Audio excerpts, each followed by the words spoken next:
World audio visual and entertainment summit അഥവാ waves 2025 വേദിയായ Indian നഗരം ഏത്? ഉത്തരം മുംബൈ.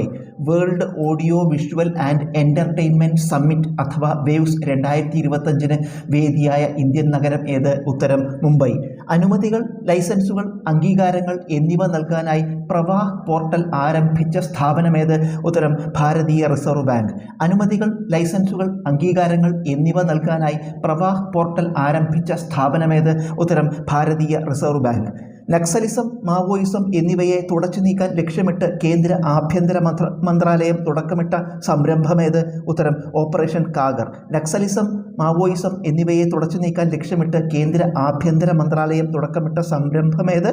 ഉത്തരം ഓപ്പറേഷൻ കാഗർ. അടുത്തിടെ റിപ്പോർട്ട് ചെയ്യപ്പെട്ട MASH രോഗം എന്തുമായി ബന്ധപ്പെട്ടതാണ്?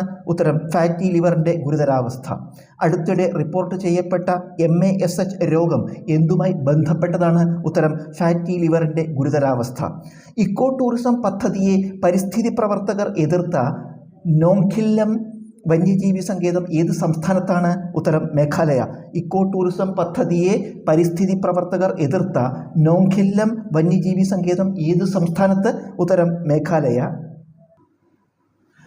അന്തർദേശീയ സസ്യാരോഗ്യ ദിനമായി ആചരിക്കുന്നതെന്ന്? ഉത്തരം മെയ് 12. അന്തർദേശീയ സസ്യാരോഗ്യ ദിനമായി ആചരിക്കുന്നതെന്ന്? ഉത്തരം മെയ് 12.